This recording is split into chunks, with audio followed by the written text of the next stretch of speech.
मोहित जी, आपका स्वागत है। वक्तव्य प्रस्तुत करिए। गुरुदेव के श्री चरणों में प्रणाम। अस्मद् गुरुभ्यो नमः। अस्मद् परम गुरुभ्यो नमः। अस्मद् सर्व गुरुभ्यो नमः। श्री राधा कृष्णाभ्यां नमः। श्रीमते रामानुजाय नमः। श्री सीतारामचंद्राय नमः। श्री हनुमते नमः। गजाननं भूतगणाधिसेवितं कपेतजम्बोफलचारुभक्षणम् उमासुतं शोकविनाशकारकं नमामि विघ्नेश्वरपादपङ्कजम्। हे हे हिरम्ब महेशपुत्र समस्त विघ्नोपविनाशदक्ष मङ्गल्यपूजां प्रथमं प्रधान गृहाणां पूजां भगवन् नमस्ते। लम्बोदरं परमसुन्दर एकदन्तं पीताम्बरं त्रिनयनं परमं पवित्रम् उद्यातिवाकरनिभोज्वलकान्तिकान्तं विघ्नेश्वरं सकलविघ्नहरं नमामि। शरीरं स्वरूपं ततो वा कलत्रं यशश्चारुचित्रं धनं मेरुतुल्यं मनश्चैन लग्नं गुरुरङ्घ्रिपद्मे ततः किं ततः किं ततः किं ततः किम् नारायणं नमस्कृत्य नरं चैव नरोत्तमं देवीं सरस्वतीं व्यासं ततो जयमुदीरयेत। जयतु जयतु देवो देवकी नन्दनोऽयं। जयतु जयतु कृष्ण वृष्णिवंश प्रदीपः। जयतु जयतु मेघ श्यामलः कोमलाङ्गः। जयतु जयतु पृथ्वी भारनाशो मुकुन्दः। कृष्णात्वदीयपदपङ्कजपञ्जरान्ते अद्यैव मे विशतु मानस राजहंस। प्राणप्रयाणसमये कफवातपित्तैः कण्ठावरोधनविदौ शमनं कुतस्ते। ब्राह्मपीडं नटवरवपुः कर्णयोः कर्णिकारं बिभ्रद्वासकनककपिशं वैजयन्तीं च मालां रन्ध्रानवेणुरधरसुदया पूरयन् गोपवृन्दै वृन्दारण्यं शबदरविणं प्राविशद्गीतकीर्ति करारविन्देन पदारविन्दम् मुखारविन्देन विनिवेशयन्तम् वटास्य पुत्रास्य पुटे शयानं बालं मुकुन्दं मनसा स्मरामि। रामाय रामभद्राय रामचन्द्राय वेदसे रघुनाथाय नाथाय सीताया पतये नमः। अंजनानंदनं वीरं जानकी शोकनाशनं कपीशमक्षहन्तारं वन्दे लङ्काभयङ्करम्। अतुलितबलधामं हैमशैलाभदेहम्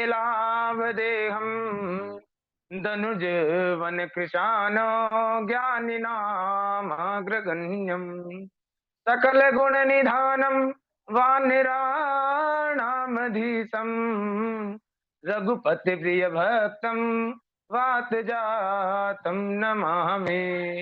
वन्दे देव उमापतिं सुरगुरुं वन्दे जगत्कारणं वन्दे पन्नगभूषणं मृगधरं वन्दे पशूनां पतिं वन्दे सूर्यशशाङ्कवह्निनयनां वन्दे मुकुन्द प्रियां वन्दे भक्तजनाश्रयं च वरदां वन्दे शिवं शङ्करं वन्दे शिवं शङ्करम् मूकं करोतु वाचालं पङ्गुं लङ्घयते गिरिं यत्कृपा त्वमहं वन्दे परमानन्दमाधवम् राधे मेरी मात है, पिता मेरे घनश्याम, इन दोनों के चरणन में कोटि कोटि प्रणाम। राधे मेरी स्वामिनी, मेरा राधे को दास, जन्म जन्म मोह दीजियो श्री वृंदावन को वास।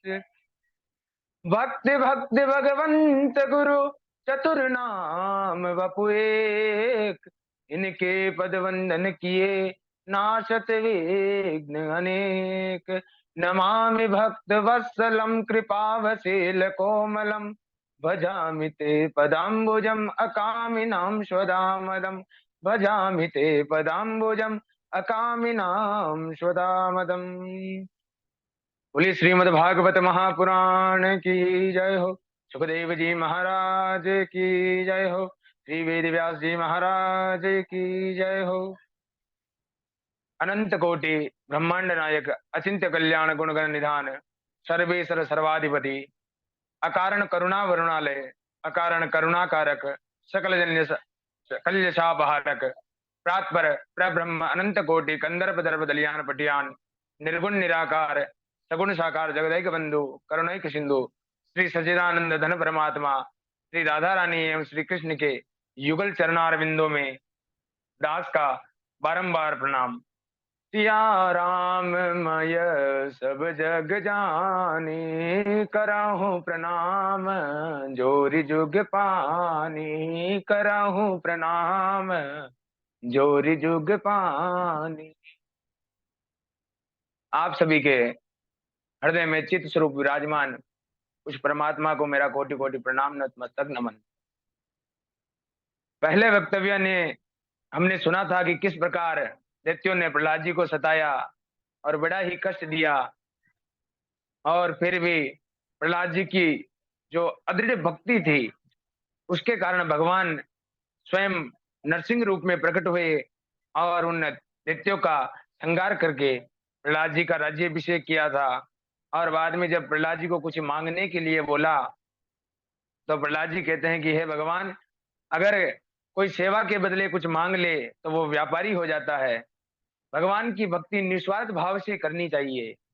और भगवान ने कहा था कि भक्त प्रहलाद जैसा जो पुत्र किसी कुल में उत्पन्न हो जाए उसकी 21 पीढ़ियां तर जाती है महाराज।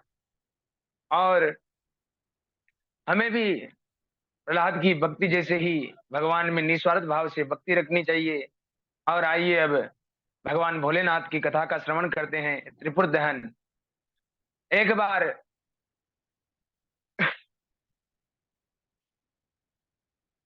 बार देवर्षि नारद युधिष्ठिर से कहते हैं कि जब देवताओं ने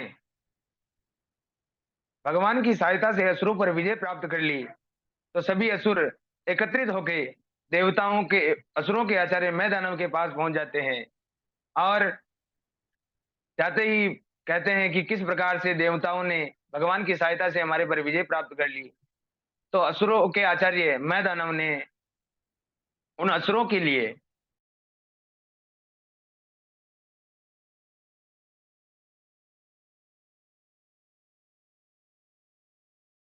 नगर के समान विमान थे और सभी असुर उन विमान में बैठकर त्रिलोकी का नाश करने के लिए निकल पड़े।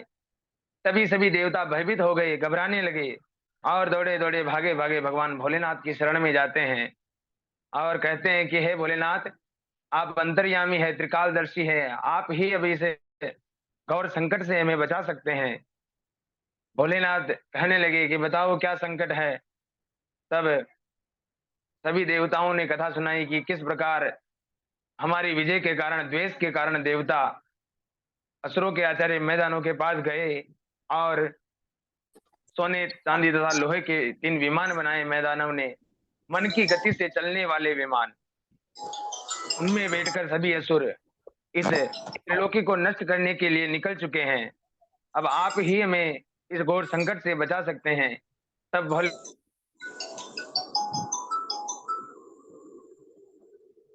हेलो। हेलो। हाँ। अरे तुम फोन बंद करके बैठते हो कब चलोगे लगा। सभी असुर नीचे से होकर धरती पर गिर पड़े और बाद में कुछ समय पश्चात असुरों के आचार्य मैं दानव ने उन असुरों को अमृत कुंड में डाल दिया और वह पुनः जीवित हो गए। यह देखकर भोलेनाथ भी बड़े आश्चर्यचकित हो गए, बड़े ही आश्चर्य में पड़ गए और आंख बंद करके मन ही मन भगवान नारायण का स्मरण करने लगे।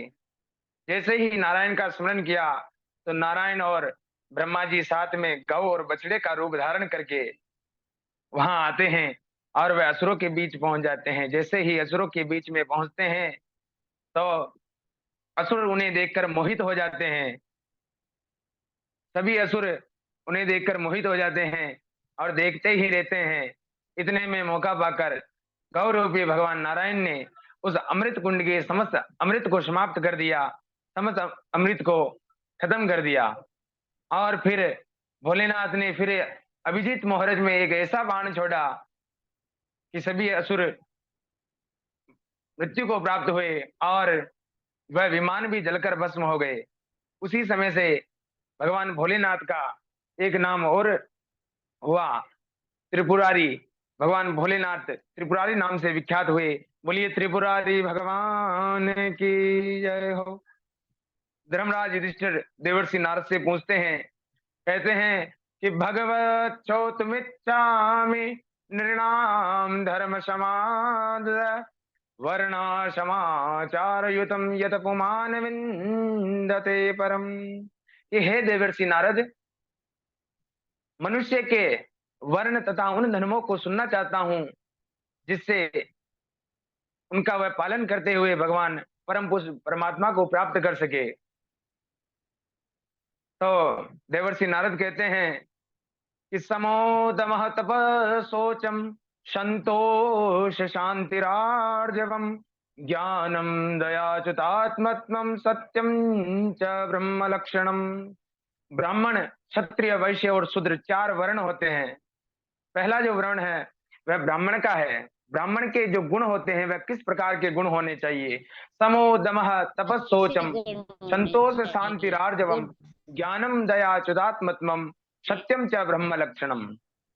समो दमस मतलब कि इंद्रियों का शमन और मन का दमन, संतोष और सरलता, ज्ञान, दया, भाव और सत्य का पालन करना ही ब्राह्मण का धर्म बताया गया है। और शूरता, वीरता, तेज रूपता, त्याग, ब्राह्मणों का सम्मान करना, देश की रक्षा करना क्षत्रियों का धर्म बताया गया है। गुरु और भगवान की भक्ति करना तथा व्यापार करना वैश्यों का धर्म बताया गया है। निष्कपट भाव से स्वामी की सेवा करना, गौ की रक्षा करना चतुर्वर्ण शूद्र का धर्म बताया गया है। और पति की सेवा करना, उनका आदर सत्कार करना, आए हुए बंधुओं का आदर सत्कार करना, बंधु बांधवों का, ये और पतिव्रता का पालन करना, यह एक पतिव्रता स्त्री का धर्म बताया गया है। और धर्मराज, चार प्रकार के जो आश्रम होते हैं, ब्रह्मचर्य, गृहस्थ, वानप्रस्थ और सन्यास, चार प्रकार के आश्रम बताए गए हैं। पहला जो आश्रम होता है वह ब्रह्मचारी का आश्रम होता है। मनुष्य जब उत्पन्न होता है और कुछ सोचने समझने की जब क्षमता आती है तब वह ब्रह्मचार्य आश्रम का पालन करते हुए अपनी शिक्षा को ग्रहण करता है। इसी प्रकार ब्रह्मचारी को त्रिकाल संध्या करनी चाहिए, अग्निहोत्री करे, मेखला, चर्म चर्म कंड दंड कमंडल धारण करना चाहिए और भिक्षा लेकर आना आए और उसे गुरु के चरणों में समर्पित कर दे और उनकी आज्ञा मिलने पर ही भोजन करे, स्त्रियों से दूर रहे। ये ब्रह्मचारी के गुण बताए गए हैं। और दूसरा जो आता है गृहस्थ आश्रम, इसको हम आगे देखेंगे। और तीसरे नंबर पर वानप्रस्थ आश्रम आता है। वानप्रस्थी घर से दूर रहकर वन में निवास करें और सर्दी गर्मी को सहते हुए, गर्मी से तपे हुए कंद मूल फल आदि का सेवन करें। और इस प्रकार से वानप्रस्थी का गुण बताया गया है। और तीसरा जो आता है, चौथा, वह संन्यास आता है। यह बहुत ही ऊंची सीढ़ी है और इसमें भगवान को भी प्राप्त किया जाता है। सन्यासी अपने शरीर के अतिरिक्त किसी भी वस्तु का संग्रह ना करे, किसी भी वस्तु का सेवन ना करें और एक रात्रि से अधिक कहीं ना ठहरे, अकेले विचरण करे। और कहते हैं कि न शिष्यानुबदनीत ग्रंथा नैवावशेद बहुन न व्याख्यामुपयुञ्जीत नारंभनारभेत क्वचित् न शिष्यानुबदनीत ग्रंथा नैवावशेद बहुन न व्याख्यामुपयुञ्जीत नारंभ नारभेत क्वचित्। बहुत से शिष्य शिष्याएं ना बने, अधिक ग्रंथों का अध्ययन ना करें, बड़े बड़े मंचों से उपाख्यान व्याख्यान ना दे और ना ही आश्रम इत्यादि बनवाएं। प्रतिदिन ओमकार का जप करें। धर्मराज युधिष्ठिर जो गृहस्थी है वह निरंतर भगवान की कथाओं का श्रवण करें, उनकी पूजा करें, अर्चना करें, वंदना करें और सत्यव्रत का पालन करें। इस प्रकार से चार वर्ण और चार आश्रम बताए गए हैं। और कहते हैं कि यावत प्रीत जठरम तावत सत्वम हृदयेहिनाम अधिकम यो विमन्येत सतेनो दंडमहरति। जितने में पेट भर जाए उतना ही धन का संग्रहण करना चाहिए। इससे अधिक धन को जो अपना मानते हैं वह चोर हैं, दंड के अधिकारी हैं। क्योंकि ताईत ना दीजिए जामे कुटुम समार, मैं भी भूखा ना रहूं साधु न भूखा जाए। देवर्षि नारद ने इस प्रकार उपदेश दिया और धर्मराज ने उनका पूजन किया। बाद में देवर्षि नारद नारायण नारायण का जाप करते हुए वहां से चले जाते हैं। बोलिए भक्तवत्सल भगवान की जय हो। अब हमारा प्रवेश 8वें स्कंद में होता है, जिसे कि मनवंतर कहा जाता है। किसी भी वस्तु या किसी भी ग्रंथ को, किसी भी शास्त्र को पढ़ने से पहले, जानने से पहले उसकी जानकारी होना जरूरी है। 8वें जो स्कंद को मनवंतर कहते हैं। अब मनवंतर किसे कहते हैं? नाम से ही प्रतीत होता है कि मनवंतराणि धर्म, मनवंतर, प्रत्येक मनवंतर में उत्पन्न होने वाले मनु तथा सनातन धर्म, सतपुरुषों के, संतों के धर्म के वर्णन को जिसमें वर्णन किया गया हो उसे मनवंतर कहते हैं। कितने मनवंतर होते हैं ये आगे पूरा विस्तार से देखेंगे। आवाज फंस चुकी है बीच में, वॉइस क्लियर नहीं आ रही है।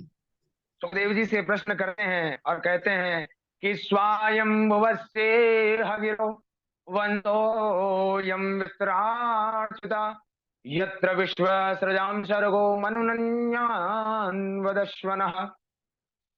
गुरुदेव, मैंने स्वयंभू मनु का वंश के विस्तार पूर्वक वर्णन सुना है। अब आप अन्य मनुओं का भी।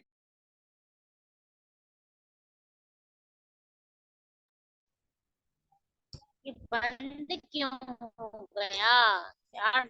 क्या हो रहा है समझ में नहीं आ रहा है। क्या सुना रहे हैं, क्या नहीं सुना रहे हैं। कितने जने जुड़े हैं? 14 जन जुड़े।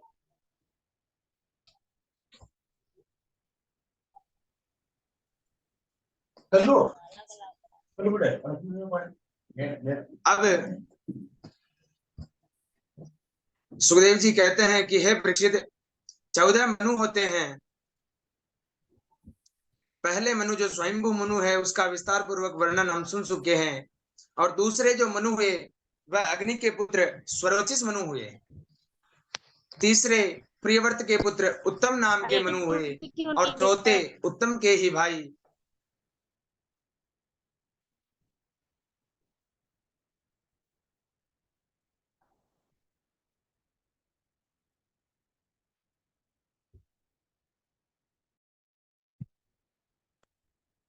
क्षमा चाहूंगा गुरुदेव, नेटवर्क प्रॉब्लम है थोड़ी।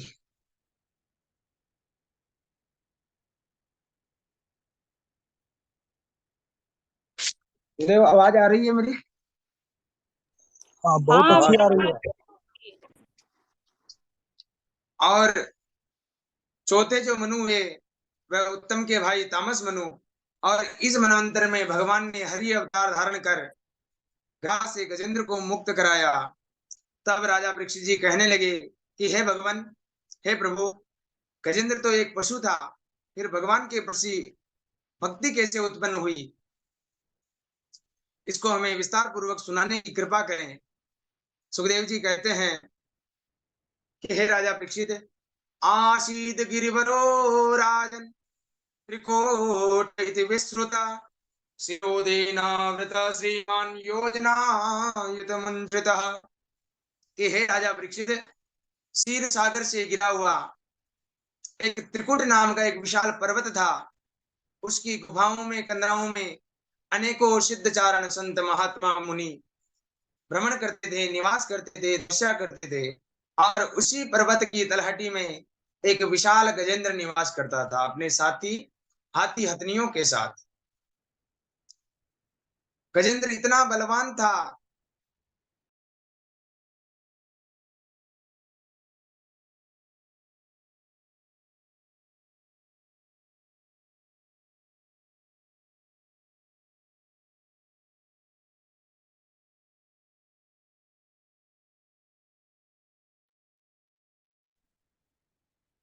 गजेंद्र इतना बलवान था कि उसकी मादक गंध मात्र से ही वन के जो बड़े बड़े हिंसक प्राणी हैं, सिंह इत्यादि, वे वन छोड़ के पलायन कर जाते थे।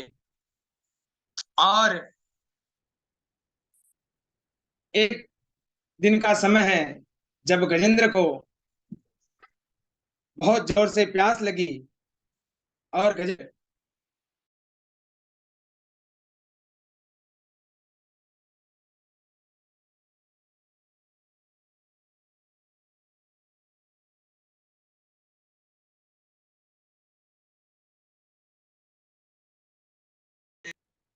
और समय प्रारब्ध की प्रेरणा से उस सरोवर में एक ग्रह निवास करता था।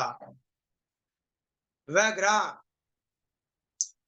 गजेंद्र पानी पी रहा था और बाद में अपने सूंड में जल भर भर के अपने साथी हाथी हथनियों को भी नहलाने लगा और जल क्रीड़ा करने लगा। जल क्रीड़ा करते करते वह सरोवर का पानी मेला होने लगा और सरोवर में निवास उस ग्रह को गुस्सा आया और ग्रह ने गजेंद्र का पैर पकड़ लिया। जैसे ही ग्रह ने गजेंद्र का पैर पकड़ा, गजेंद्र अपने मन में विचार करने लगा और मन में विचार करते हुए सोचने लगा कि मेरी शक्ति के, मेरे पराक्रम के आगे कोई टिक नहीं पाता। बड़े बड़े सिंह जो हिंसक प्राणी थे वन के, वे भी पलायन कर जाते हैं, परंतु आज ये जल में मेरा पैर किसने पकड़ लिया, अभी बताता हूं। ऐसा विचार करते हुए गजेंद्र अपने आप को छुड़ाने का प्रयास करने लगा और अपना पूरा बल पराक्रम लगाया। पर जब छुड़ा नहीं पाया तब वह अपने साथी हाथी हथनियों की सहायता लेने लगा और उनसे कहा कि आओ मेरी सहायता करो। सभी हाथी हथनी गजेंद्र की सहायता करने लगे और जब वह भी गजेंद्र को मुक्त नहीं करा पाए, छुड़ाने में असमर्थ हुए, तब वह भी गजेंद्र को छोड़कर जाने लगे।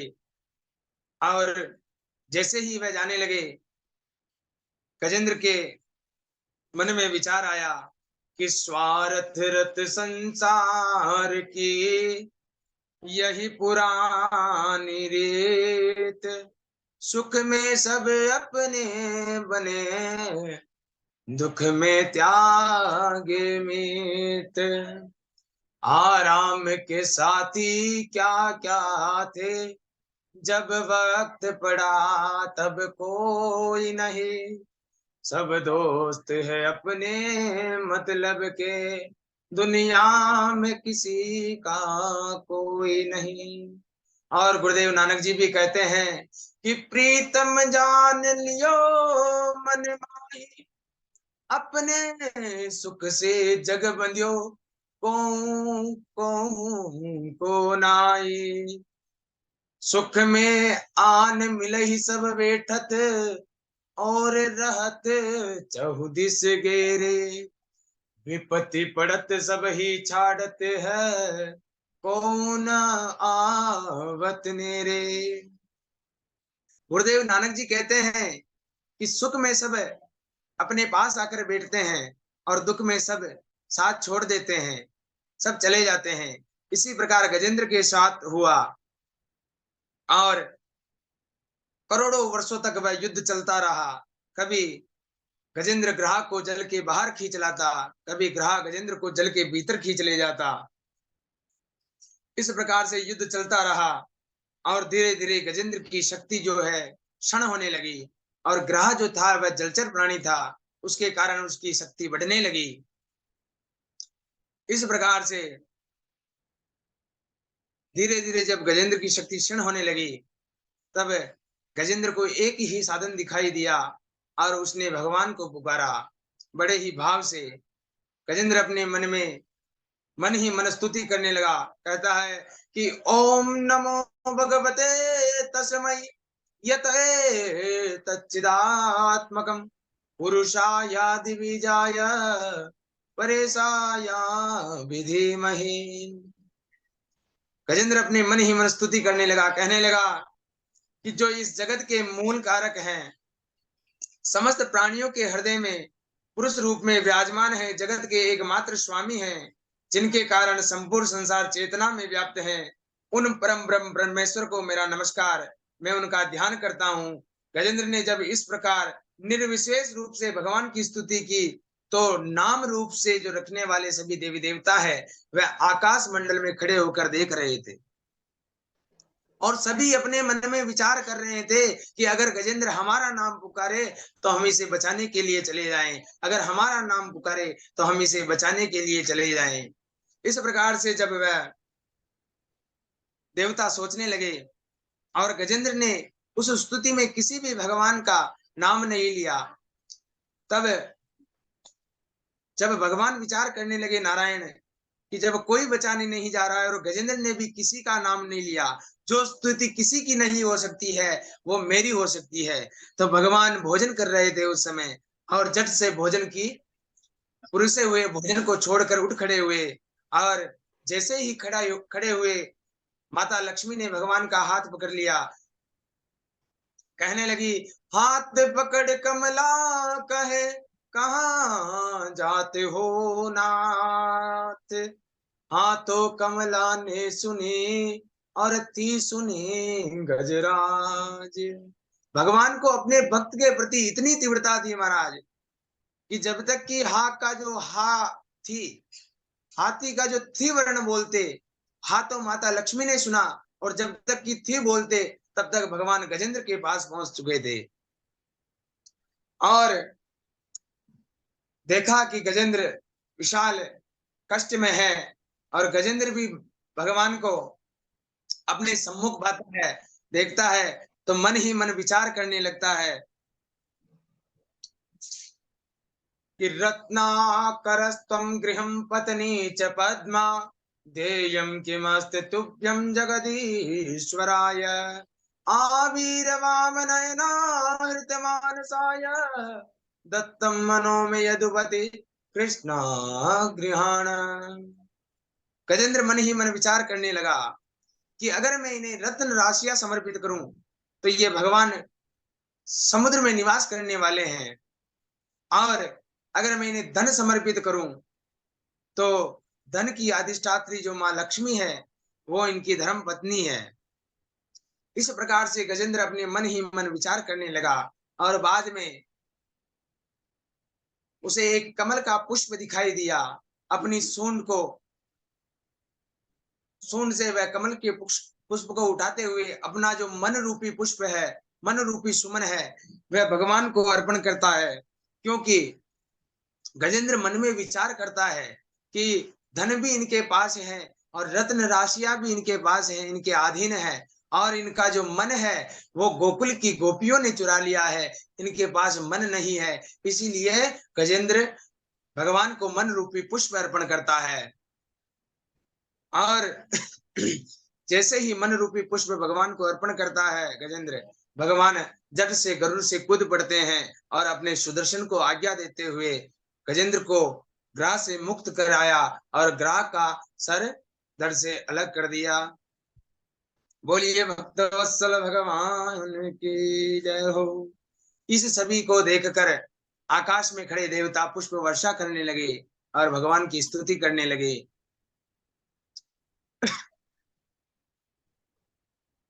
आइए इस गजेंद्र मोक्ष को एक भजन के माध्यम से सुनते हैं कि जल पीवन हेतु गयो सिंधु के किनारे, जल पीवन हेतु गयो सिंधु के किनारे, ग्रह पकड़ लियो गजराज आज मझधारे, ग्रह पकड़ लियो गजराज आज मझधारे। भयो चार पहर को युद्ध बीच जलधारे, भयो चार पहर को युद्ध बीच जलधारे, पल पल खींचत है ग्राह सिंधु के किनारे, पल पल खींचत है ग्राह सिंधु मझधारे। जल पीवन हेतु गयो सिंधु के किनारे, जल पीवन हेतु गयो सिंधु के किनारे, ग्रह पकड़ लियो गजराज आज मझधारे। जाकी जोबर रह गई सूंड जो जल के बाहर, जाकी जोबर रह गई सूंड जो जल के बाहर, अब मुख से लग्यो राम राम उच्चारे। गजेंद्र भी भगवान को जो पुकारा उसने भी ऐसे ही नहीं पुकारा, क्योंकि जब वो डूबने वाला था, मरने वाला था, और जब उसकी सूंड जो है जल के तिल भर ऊपर रह जाती है, तब भगवान का नाम उच्चारण करने लगता है। कहते हैं कि जाकी जोबर रह गई सूंड जो जल के बाहर, तब मुख से लग्यो राम राम उच्चारे। तुम सुनो द्वारिका नाथ गजेंद्र पुकारे, तुम सुनो द्वारिका नाथ गजेंद्र पुकारे। अब शरण ब्रिज, अब राख शरण ब्रिजराज गजेंद्र पुकारे, अब राख शरण ब्रिजराज आज गजहारे। सुन काची नींद टेर चौक प्रभु जागे, सुन काची नींद में टेर चौक प्रभु जागे, हुए व्याकुल दीनानाथ गरुड़ तज भागे। और भगवान भी जो भक्त की जो करुण पुकार है वह तुरंत ही सुन जाते हैं। गजेंद्र ने जैसे ही कष्ट में भगवान को पुकारा और भगवान अपने वाहन को छोड़कर, अपने गरुड़ को छोड़कर भी तुरंत निकल पड़े। सुने व्याकुल दीनानाथ गरुड़ तज भागे, जल पीवन हेतु गयो सिंधु के किनारे, जल पीवन हेतु गयो सिंधु के किनारे, ग्रह पकड़ लियो गजराज आज मझधारे। लक्ष्मी जी पकड़िया चरणन शीस नवा कर, प्रभु सिर पर आधे रात जाओ सुसता कर। और माता लक्ष्मी भी कहने लगी बाद में कि हे प्रभु, चरण पकड़ के कहने लगी कि हे प्रभु, आधी रात है सर पर और कहाँ आप इस सुस्ती में उठकर जा रहे हो। तो लक्ष्मी जी पकड़िया चरणन शीश नवा कर, प्रभु सिर पर आधी रात जाओ सुसता कर। घड़ी देर करो, घड़ी धोय करो आराम पीछे पग धावो, घड़ी धोय करो आराम पीछे पग धावो, तारा चाकर खड़िया हजार काम तो उड़ाओ। और माता लक्ष्मी कहने लगी कि हे प्रभु, आप तो वापस आ जाओ और आराम करो, और आपके जो इतने चाकर खड़े हैं, हजारों जो आपके चाकर हैं, उनको भी तो कुछ काम दो, वो भी काम कर लेंगे इस बहाने।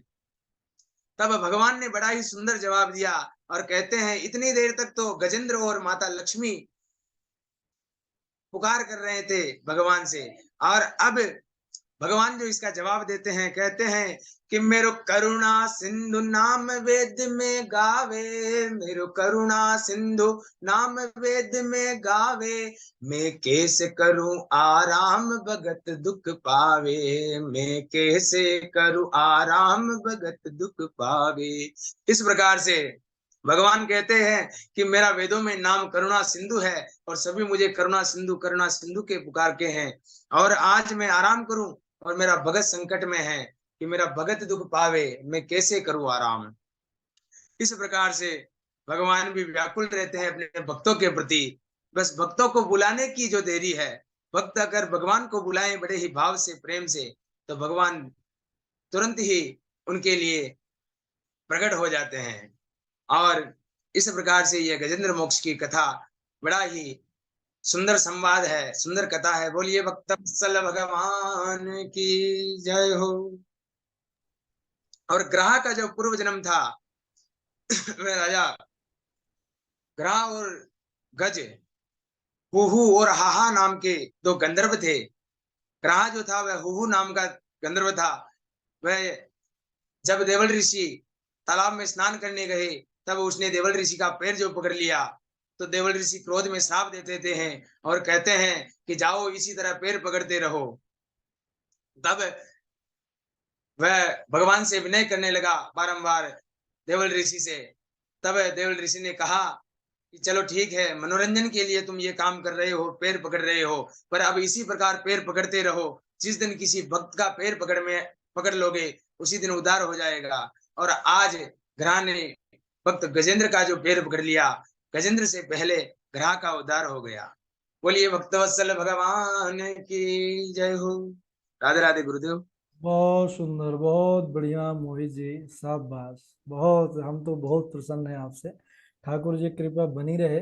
और ये एकदम जो कथा कहने के साथ साथ जो हृदय पर आह्लादिकता होती है, जो मुखमंडल पर प्रसन्नता होती है और जो भाव और प्रसंग में डूबना होता है, वो आप में दिख रहा था। बहुत अच्छा, तैयारी के साथ साथ वह आप एकदम, आपको देख करके उस चित्र का, उस चरित्र का जो है तो दर्शन भी किया जा रहा था। बहुत बढ़िया। जितने लोग जुड़े हैं हमारे, जी झा जी हैं, प्रयाग जी हैं, डॉक्टर साहब हैं, कात्यायनी तिवारी जी हैं, आप सभी, पूर्वी जी तो लिखती हैं कि यथा नाम तथा गुण मोहित नाम है आपका, और आपकी वाणी भी मोहित करने वाली है। बहुत जी गुरुदेव। बहुत जी सभी गुरुदेव, सब आप ही के आशीर्वाद, हाँ बहुत। आप ही के आशीर्वाद से भी लोग बड़े हैं। मेरे से तो सब बड़े हैं कथा में, इनका सहयोग है। हाँ बिल्कुल बिल्कुल, सब श्रेष्ठ जन जुड़े हुए हैं और आप। अमृत महोत्सव में आ रहे हैं क्यों मोहित जी? जी बाबू जी। अमृत महोत्सव में तो आप आ रहे हैं भैया। जी कार्यक्रम बिल्कुल। में वृंदावन सौ जी बिल्कुल, प्रतिशत पढ़ा थी ग्रुप के माध्यम से। हाँ, विचार पहली विचार दूसरी तारीख। विचार नहीं, पक्का विचार बनाओ भाई। बिल्कुल बिल्कुल। आप जैसे ऊर्जावान की तो आवश्यकता ही है वहाँ। अच्छा, वोट सभी को, जी जी एक पोल चलाए हैं हम, तो वहां पर वोट करना है। जो जिसकी इच्छा हो, कई सारे ऑप्शन है, 4 ऑप्शन है, 4 में से कोई एक सिलेक्ट जरूर करना है सबको। ठीक है। जी। वो तो संकट हो गया, वो तो बाद में नहीं आ पाए तो फिर वो ना की तरफ तो नहीं, वोट मैं कर ही नहीं ऐसे सकते।